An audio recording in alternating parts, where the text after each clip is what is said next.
Semakin mengerikan, inilah Seudino episode 5. Jadi setelah kematian si Erna di malam yang sangat tragis itu, esoknya Mbah Tamin dan Sugik pulang.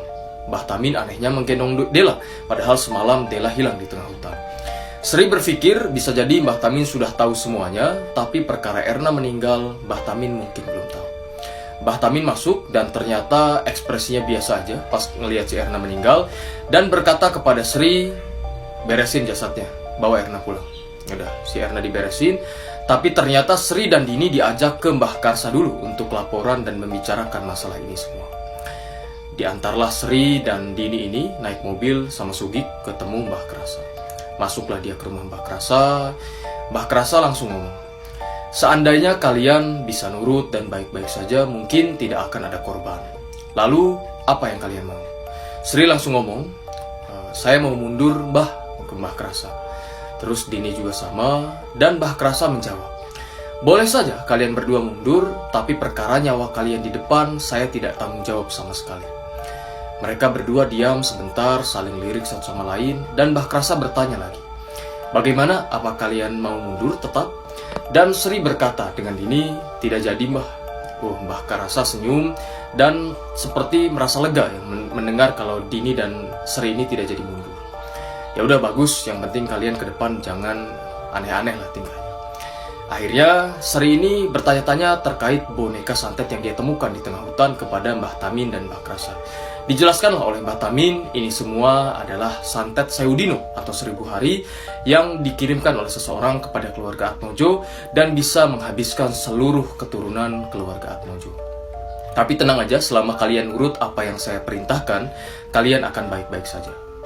Akhirnya mobil Sugik datang untuk menjemput Sri dan Dini, tapi anehnya Sri dan Dini ketika masuk ke dalam mobil, mereka tidak diantar ke rumah di tengah hutan yang kemarin, namun mereka diantar ke arah luar kota. Sri di sini sadar kalau mereka tidak akan diantar ke tempat yang kemarin, jalannya berbeda. Masuklah mereka ke tempat desa, tapi desa tersebut tidak memiliki warganya, jadi hanya ada rumah-rumah dengan jarak yang sangat jauh dan tidak ada manusia satupun. Ketika masuk, Sri dan Dini melihat sebuah rumah agak besar dibanding rumah kemarin di tengah hutan. Di situ telah ada Mbah Tamin dan berdiri di sampingnya Dela dengan senyuman yang menyeringai. Mereka berdua turun, Sri menatap rumah tersebut. Tidak ada bedanya, rumah yang baru ini tetap mencekam dan seolah-olah menyimpan rahasia yang sangat banyak yang menunggu diungkap oleh Sri dan Dini. Kemudian masuklah Sri dan Dini ke rumah itu. Di rumah itu terdapat sebuah lukisan yang membuat Sri merinding. Seorang wanita bersanggul dengan kebaya dan sedang menggendong bayi yang memiliki 2 kepala. Sri bertanya-tanya dalam hatinya, siapa itu, bayi siapa itu? Namun tiba-tiba Mbah Tamin menegur Sri. Sri, jangan melamun. Kamarmu di belakang ya. Nanti kalau sudah tidur, setelah jam 12 malam, jangan pernah membukakan pintu siapapun yang mengetuknya. Akhirnya Sri mengiyakan, masuklah ke kamar dan beristirahat. Malam pun tiba, entah kenapa Sri tidak bisa tidur, waktu terasa sangat lambat di sini. Tiba-tiba jam 12 malam telah datang, dan di luar, tuk-tuk-tuk. Mbak Sri, ini Dela Mbak, tolong bukakan sebentar Mbak. Wah, Sri kaget. Tapi dia ketika ingin membukakan pintu, dia ingat pesan Mbah Tamin. Jangan pernah membukakan pintu siapapun yang mengetuk.